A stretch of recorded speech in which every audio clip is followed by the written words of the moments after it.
Vaggie, you're not... If I can't help you, what's the point of me?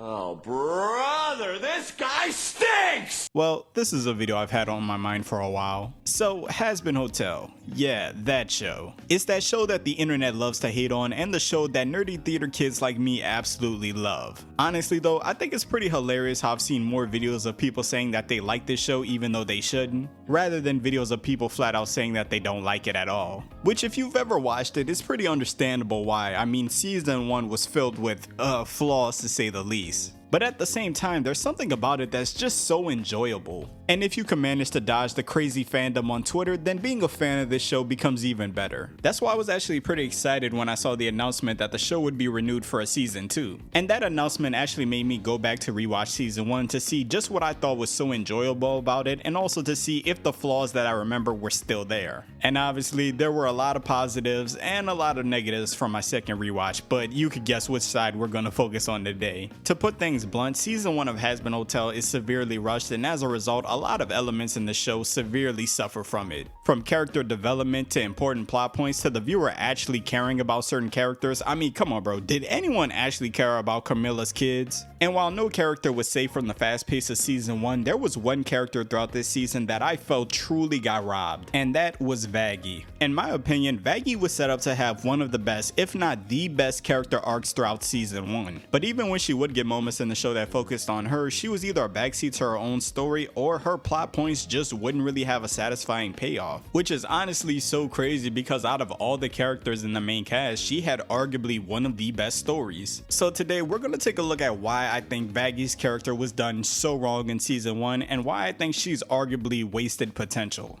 So like most characters in the main cast, Vaggie made her first appearance in the Hazbin Hotel pilot. And look, I know there's gonna be some people to be like, you can't really use the pilot to judge the show, they're kinda two different things. And look, I understand that, but I think using the pilot is a great way to show just how much Vaggie's character does not change throughout the course of season 1. In Vaggie's first appearance, she goes with Charlie to support her while she goes down to the news station to pitch her idea for the Hazbin Hotel. Now even though it isn't explicitly said, it's very clear off the jump that Vaggie and Charlie are in some type of relationship.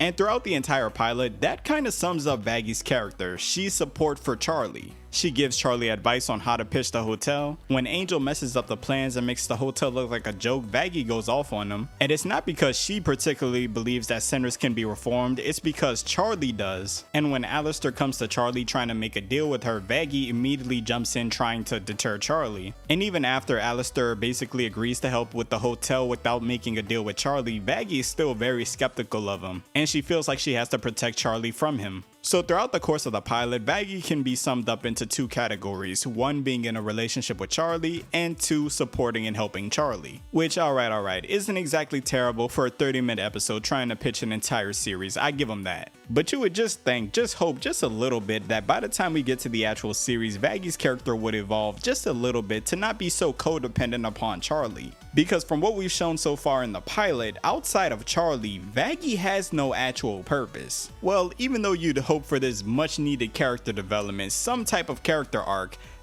Vaggie kinda stays exactly the same. In episode 1, Vaggie's introduced the same way she's introduced in the pilot. She appears on screen and starts to comfort Charlie after an extermination. Now in episode 1, there's an A plot and a B plot. The A plot revolves around Charlie trying to meet with Adam to pitch the hotel and stop the exterminations. And the B plot revolves around Vaggie trying to make a commercial to get people to come to the hotel. Now this entire plot revolves around Vaggie doing something for Charlie. Her entire motivation for not only trying to get the staff to participate in the commercial, but also just creating the commercial in general is because she knows that Charlie needs it and that it will make Charlie happy. And the episode even shows us how far Vaggie's willing to go to make Charlie happy, with Vaggie making a deal with Alistair in exchange for him helping with the commercial. Vaggie does this even though we know she doesn't like and doesn't trust Alistair, which shows how much she's willing to compromise when it comes to Charlie. And honestly, if we're just going off first impressions and character introductions, this is a great introduction for the base format of Vaggie. We learn who she is to the main character, what her role is, and how she'll be interacting with the main character all in one episode. After episode 1, the audience gets some type of idea of what type of character Vaggie is, and now all the writers have to do is expand her character outside of the simple things that we learn in episode 1. But the problem is, literally 2 episodes later, they bring Vaggie back to these same basic elements. Only this time, it genuinely doesn't make sense. In episode 3, Charlie puts Vaggie in charge charge of building the hotel staff trust in one another. Vaggie then goes on to instruct the trust fall exercise, but it doesn't really do what it's supposed to. Vaggie then thinks that the best way for the staff to gain trust in one another quickly is to fight alongside one another with their lives on the line. Now Charlie, being one of the few people in hell that are more against violence, doesn't really think that this is the best idea, and then the writers give Vaggie some of the dumbest dialogue for this situation. I took charge today and it all went sideways. I'm supposed to make your dreams a reality. I'm supposed to protect you. I'm supposed to never fail you.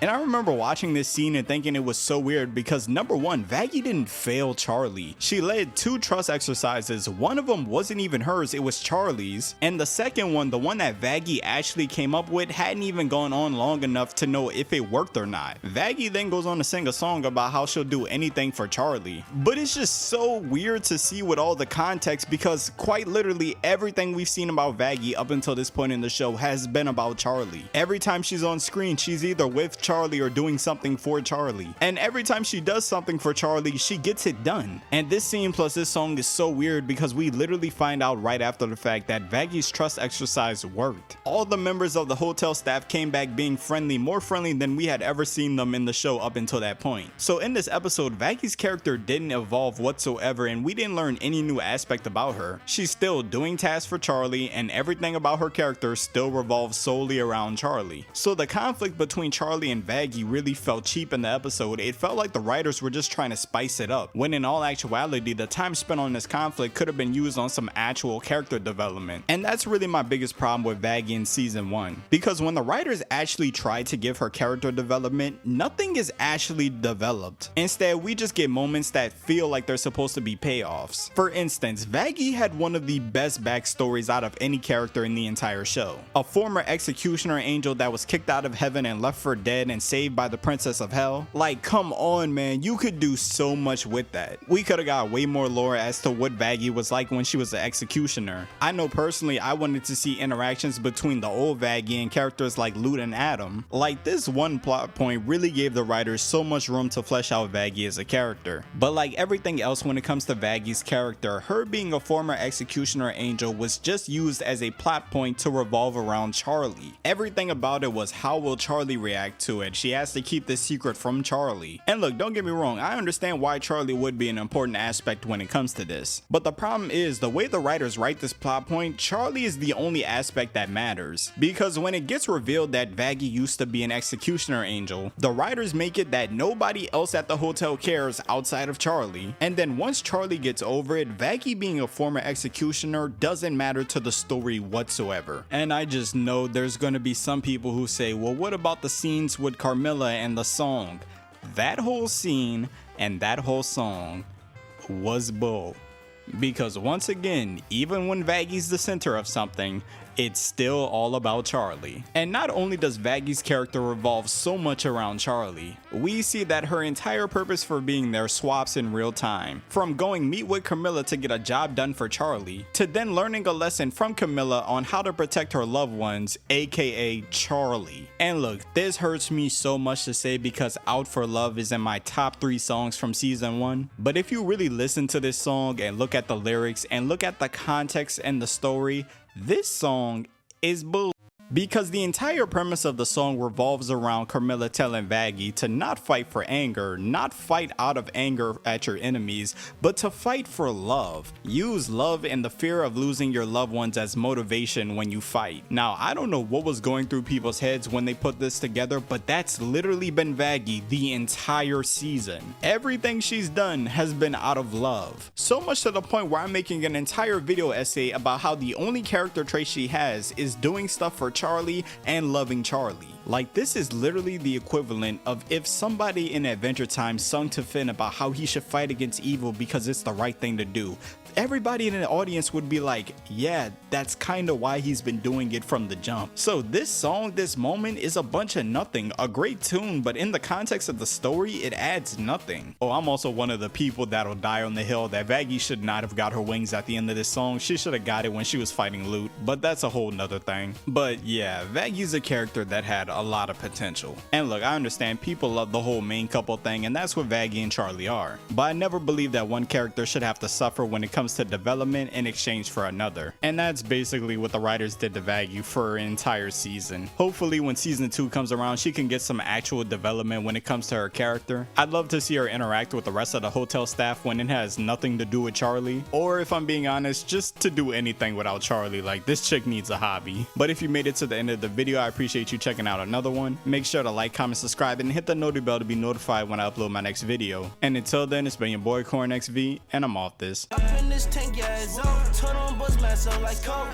Pull up in Rovers, it's over. Bitch, I'm cheese Sosa, this coke. Llama, it can't want no hoes. Got over, can't let me pour. High as fun, just like a float. Wanna glow up, let me show you. V long thug.